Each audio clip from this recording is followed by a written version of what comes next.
नमस्कार, आप देख रहे हैं खबर 100 में हूं आपके साथ राहुल मौर्य। आइए रुख करते हैं इस वक्त की बड़ी खबरों की ओर, लेकिन उससे पहले एक नजर हेडलाइंस पर। तराना में शासकीय महाविद्यालय हुआ जर्जर, देखरेख के अभाव से शासकीय महाविद्यालय का बिगड़ा हाल, एसडीएम ने दिए जांच के आदेश। मध्य प्रदेश में 24 घंटे में कोरोना के मिले 2040 नए केस, 1% से कम मरीज को ऑक्सीजन की पड़ रही जरूरत, मध्य प्रदेश के मंत्री विश्वास सारंग ने दी जानकारी। और मध्य प्रदेश में बारिश के साथ हुई ओलावृष्टि की वजह से फसलों को पहुंचा नुकसान, सीएम शिवराज सिंह चौहान ने राहत राशि देने की कही बात। उज्जैन जिले के तराना का सरकारी महाविद्यालय इन दिनों देखरेख के अभाव में जर्जर होता जा रहा है। 2008 में बने कॉलेज भवन के पिलर का प्लास्टर गिरने के बाद विद्यालय में सनसनी मच गई है। राजनीतिक पार्टी के नेताओं ने भी वहां पहुंचकर हालात का जायजा लिया है, साथ ही भवन सुधार कर जांच करने की बात कही है। इसके साथ ही एसडीएम ने भी जांच के आदेश दिए हैं।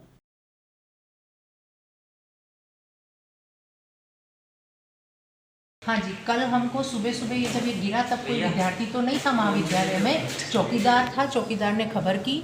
कॉलेज खुलते से ही सबसे पहले पीडब्ल्यूडी गए, एसडीओ साहब को खबर की गई, वो आए, उन्होंने इंस्पेक्शन किया, जर्जर हालत देखी तो उनका कहना है कि कुछ हिस्सा इसका खतरनाक हो चुका है। तो इस विषय में हमने उन्हें पत्र दे दिया है और कार्यपालन यंत्री उज्जैन को भी पत्र भेज दिया गया।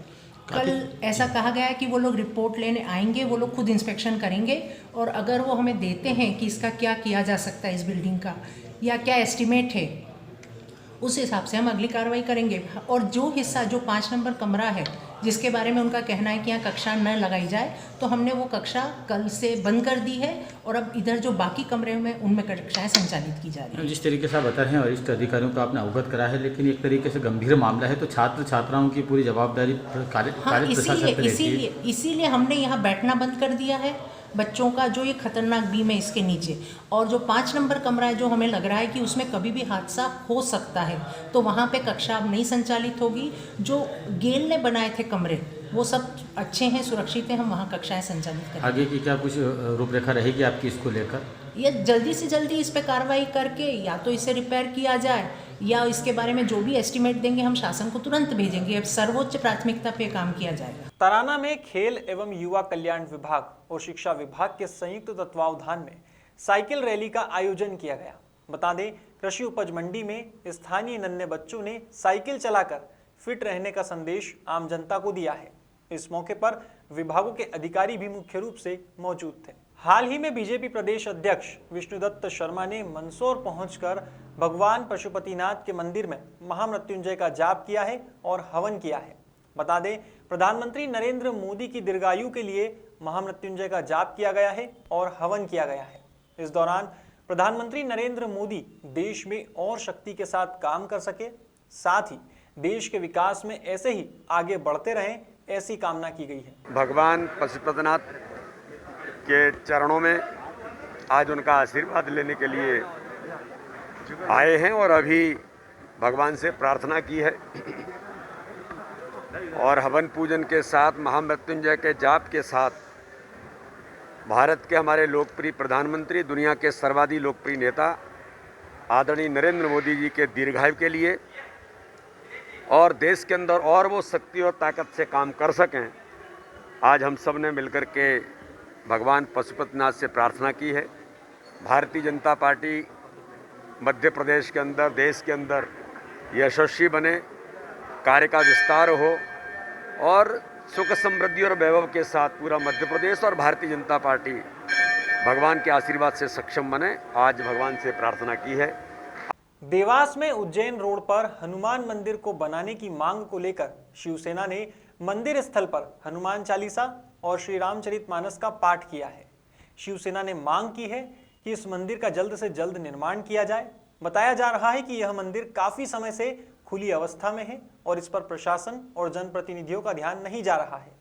शिवसेना की माने तो आगे चक्का जाम जैसे आंदोलन भी हो सकते हैं। ये मंदिर पे आरती करना कोई नया विषय नहीं। हम तो हमारे मंदिर पे, हिंदू समाज को हर मंदिर पे आरती हमेशा करनी चाहिए, प्रत्येक दिन करनी चाहिए। बाकी हमारे दुख की बात है कि इस मंदिर में आरती प्रतिदिन नहीं होती है। बट अब आरती प्रतिदिन के हिसाब से हो, इसलिए यह आरती करने का यहाँ पे विषय है कि विगत 3 वर्षों से ये मंदिर टूटा पड़ा है। कांग्रेस के कार्यकाल में मंदिर को तोड़ा गया था और उस समय जब मंदिर को तोड़ा गया था तो समस्त हिंदू संगठनों ने यहाँ पे धरना दिया था और भाजपा के कुछ नेतागण आए थे यहाँ पे और उन्होंने बोला था कि अगर भाजपा की सरकार होती तो ये मंदिर ना तो टूटता और हमारी सरकार आएगी तो ये मंदिर बनेगा, लेकिन उनकी सरकार को आए भी 2 साल हो गए, ये मंदिर नहीं बना। हमारा किसी सरकार से कोई मतभेद नहीं है, हिंदूवादी संगठन की छाप है हमारी, जो हिंदू राष्ट्र की संकल्पना को लेकर हम लोग आगे बढ़ते हैं। तो हमारा निवेदन है कि ये मंदिर पूर्ण रूप से विकसित हो और ये मंदिर का क्रेडिट कोई शिवसेना को नहीं चाहिए, ये मंदिर यथावत हिंदू संगठनों के हिसाब से बनना चाहिए ताकि यहाँ पे आरती व्यवस्थित हो सके। अच्छा, क्या कदम उठाएंगे आप मंदिर ये मंदिर में आरती दिन प्रतिदिन होगी। आयुक्त महोदय, कलेक्टर से हम आवेदन करेंगे, अगर वो निवेदन नहीं मानते हैं तो पूर्णतः समस्त हिंदू संगठन को लेके फिर धरने पे उतरेंगे, फिर रोड जाम करेंगे। आज भी व्यवस्थित हमने आरती करी है। प्रशासन का फोन आया था कि भैया सड़क जाम मत करना, कोई सड़क जाम नहीं करी। हमारा काम नहीं है सड़कों पर आरती करना और ये करना। हम व्यवस्थित हिंदू समाज है, पढ़े लिखे लोग हैं हम, तो मंदिर में आरती करना चाहते तो मंदिर बना के दे दो हमें। तो जब तक मंदिर निर्माण नहीं होगा जब तक आपका इस तरह से ये व्यवस्थित आरती हनुमान चालीसा का पाठ शनिवार, मंगलवार, रविवार के हिसाब से जो समय हम हमारे हिंदू संगठन तय करेंगे, हर रविवार के दिन तो आरती और हनुमान चालीसा का पाठ हिंदू संगठन यहाँ करेगा। और मेरा आपके चैनल के माध्यम से भी निवेदन है कि हिंदू इतना व्यस्त ना हो कि रविवार के दिन भी समय निकाल के बाबा के पाठ में ना आ सके। कहाँ स्थित है मंदिर? ये मंदिर अभिनव टाकिज के सामने स्थित है, बहुत अच्छी जगह है। यहाँ पे 20 शहर के बीचों बीच ये मंदिर है। यहाँ पे अन्य दुकानें चल रही हैं, कलाली चल रही है दारू की और बहुत सारी चीज़ें हैं, लेकिन बाबा का मंदिर बनाने का निर्माण का समय किसी के पास नहीं है। इसलिए हमारा निवेदन है कि शहर के बीचों बीच मंदिर है जो कि यथावत बनना चाहिए। आपका नाम? रविवार को मध्य प्रदेश के चिकित्सा शिक्षा मंत्री विश्वास सारंग ने मीडिया से बात करते हुए कोरोना के क्षेत्र में जानकारी दी है। उन्होंने बताया कि मध्य प्रदेश में पिछले 24 घंटों में कोरोना संक्रमण के 2040 नए केस मिले हैं। हालांकि प्रदेश में कोविड मरीजों का केवल 6% हॉस्पिटलाइजेशन है और 1% से कम को ऑक्सीजन की जरूरत पड़ रही है, जो राहत की खबर है। इसी बीच उन्होंने यह भी बताया कि प्रदेश में 15 से 18 साल के बच्चों का वैक्सीनेशन बहुत तेजी से चल रहा है, साथ ही प्रिकॉशन डोज के लिए भी तैयारी है। पिछले 24 घंटे में मध्य प्रदेश में 2040 केस आए हैं। अब टोटल मिलाकर मध्य प्रदेश में 6849 एक्टिव केस हैं। हमारी व्यवस्थाएं चुस्त दुरुस्त हैं और हम सबसे महत्वपूर्ण जो इस लड़ाई के लिए हथियार है वैक्सीन, उसको लेकर पूरी तरह से काम कर रहे हैं। हमारा 15 से लेकर 18 तक के जो वैक्सीनेशन का जो अभियान है वो बहुत सुचारू रूप से चल रहा है। कल से जो माननीय प्रधानमंत्री जी ने प्रिकॉशन डोज की बात की है, उसकी भी हमारी तैयारी चुस्त दुरुस्त है। हमने सभी जो हमारे इस प्रिकॉशन डोज की श्रेणी के एलिजिबल हितग्राही हैं उन सब की लिस्टिंग कर ली है। हेल्थ वर्कर, फ्रंटलाइन वॉरियर, इन सब की लिस्ट को हमने रिकंसाइल कर लिया है। पूरी तरह से ये सुनिश्चित किया गया है कि 60+ के वो नागरिक जो प्रिकॉशन डोज लेना चाहते हैं उन्हें हम प्रिकॉशन डोज उपलब्ध करा सकें।